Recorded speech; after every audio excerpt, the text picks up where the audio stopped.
What's up, guys? It's Showtime's Fight Forum. You already know what it is. This is your boy Showtime. And as always, thank you guys for watching. Make sure you like, subscribe, comment, and all that good stuff. Now, first things first, let me say, I really don't want to wear a hat today. I just have to because I had a very unfortunate incident when I was in New Orleans. And I got my hair cut by a man that looked like Elvis. I'm not joking. I can show you an image of his head. It looked amazing. Some people are gonna say, well, why did you get it done? I needed it done expeditiously. It needed to get done ASAP. And he was the only person available. I had to get it done. So it's a nightmare, and I cheated on my barber, and I feel really bad for it. So it is what it is. Let's get to the nitty gritty though. Today's gonna be my boxing segment, okay? So I'm gonna talk all things boxing. I'm gonna first recap what happened this past week, and then I'm going to talk about the big fight this weekend as well, which is Errol Spence versus Ugas. And I am hyped for this fight because it's such a fun fight. And I love fun fights, even boring fights, but I love especially fun fights. Now, let's go back and let's talk about the Triple G fight, all right? Now, some people who may not have paid attention didn't know that Triple G fought in Korea last week, and the opponent was very, very game, and he gave Triple G some work in the beginning of the rounds, man. Like in the beginning of the fight, it was a lot of body work. Triple G he doesn't have the greatest defense right now. He honestly takes a lot of body shots, shots to the face. He has an amazing chin, so he relies on it, but you're 40 now, so when you start to go against real power punchers, you might get put down, bro. But yet still, he got the job done. TKO finish in the 9th round. Was it the most impressive? Absolutely not. To be honest with you, we haven't seen an impressive Triple G in a little bit. It's one, because he's inactive, two, because he's older. He's past his prime. Now, we know that as long as Canelo wins his next fight versus Bivol, we know that that's going to be the next fight. I mean, the only thing I can say is what the hell. Like, it's going to be bad, in my opinion. I think Triple G knows he's past his prime, and that's why he's kind of coming up with the, well, why he wants to fight me now? He fight me 3 years ago. You just chose to fight a lot of other people and didn't fight me, even though you weren't active, but so another conversation. And I'm really tired of these Triple G fans. You Triple G fans are annoying. You come up with every excuse, Canelo ducking, but it makes no sense whatsoever. Like, one, like, oh, well, he waited till Triple G was past his prime. He forfeited the belt, and then he eventually fought him a year. Like, bro, he waited 1 year, then he fought him. Like, come on, yo. If he really, his prime went that quick, 1 year, then he fought him, and then literally fought him again. You're mad because he didn't fight him a third time? Come on, yo. At the end of the day, if you're really paying attention to those fights, you saw what was happening anyways, which was Triple G is staying the same, if not getting worse. Canelo's getting better. You could have, like, bro, it was just a year span. You saw that from the fight. The first fight, yeah, most people, and I'm okay with it by saying Triple G won the first fight. I personally understand a draw as well. The one scorecard that had Canelo up 10 rounds or whatever it was absolutely awful. That was an embarrassment to boxing. However, I'm cool with saying Triple G won that fight. The second fight was far different. It was a better fight, actually, but Canelo was the better fighter. He clearly won. I'm tired of the Triple G fans trying to make a case for that. It didn't happen. Watch the fight again. Stop going off your emotions. However, he then was like, I'm better. I'm beating you. You're not getting better. So I want to go to another challenge. So now he's living his life. Triple G, you honestly lost one of your fights to now. Like you hardly lost since the Canelo fight. You're not really getting better. Canelo is in his prime right now.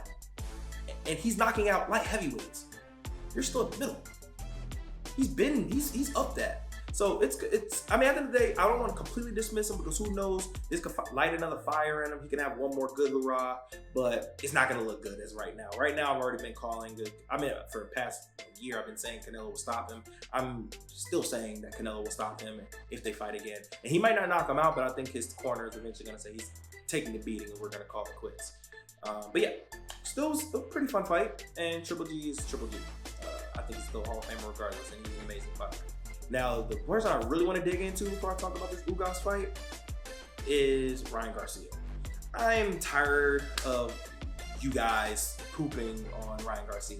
Is Ryan Garcia the best lightweight in the world? No, I don't think he is right now. I think he has the capability and he has the talent too.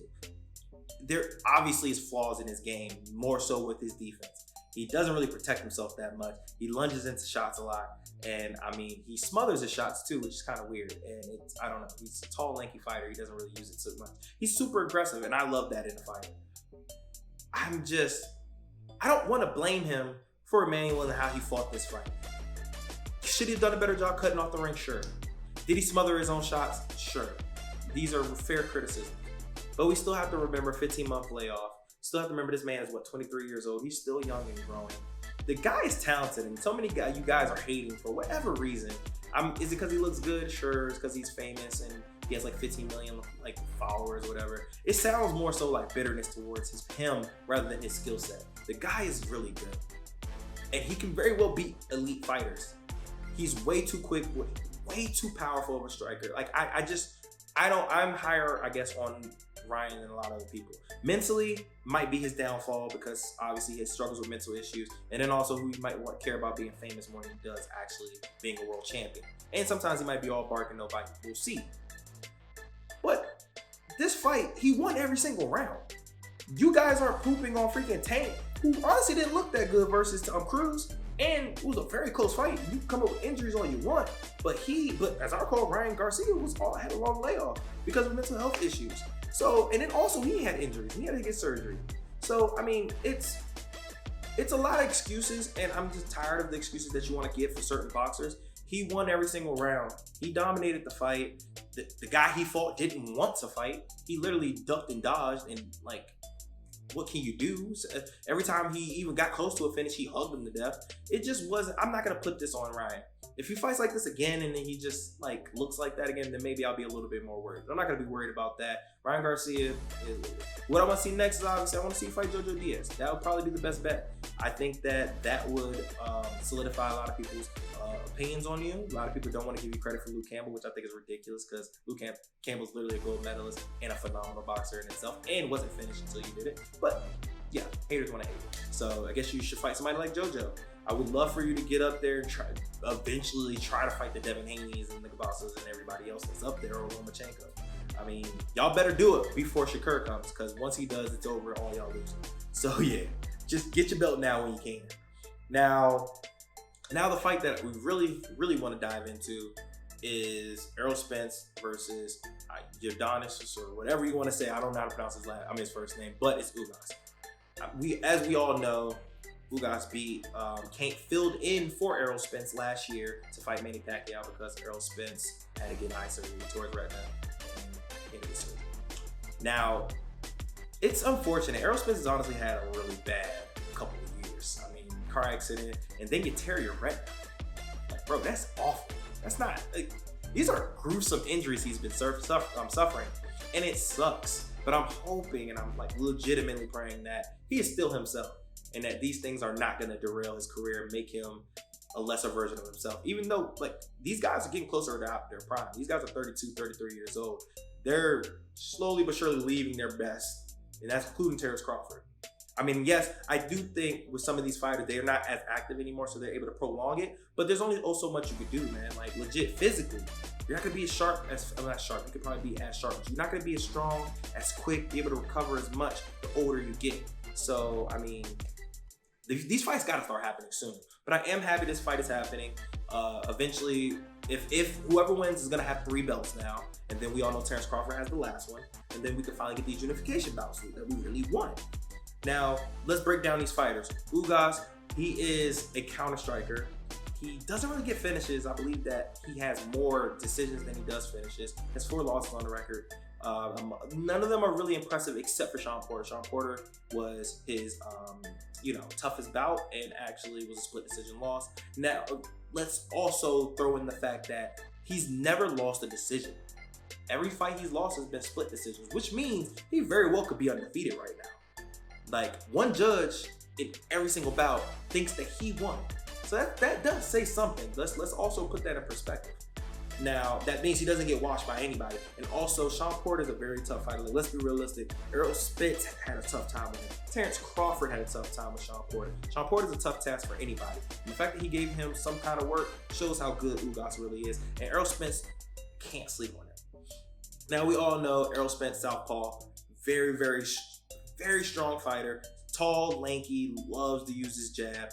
Very good with combinations, loves to march you down, and he's a volume striker. This guy does not let up, has good cardio, good chin, and he has a very versatile amount of skills. He can box you, can brawl with you, whatever you need, whatever fixings you got, man, my boy Errol Spence got. I personally have him as the best welterweight in the world. I only do that because of resume. I have no problem with people saying Terence Crawford is better, but we have to see the fight. I still, to this day, think it's a 50-50 fight. I don't think it's a wash for either or. These guys are going to struggle with each other because they're that good. They're both in my top 5 pound for pound as well. I mean, Errol Spence, once again, we already said he's coming off the torn retina. He hasn't fought since Danny Garcia, which he looked good in my opinion. Danny's a tough task for anybody.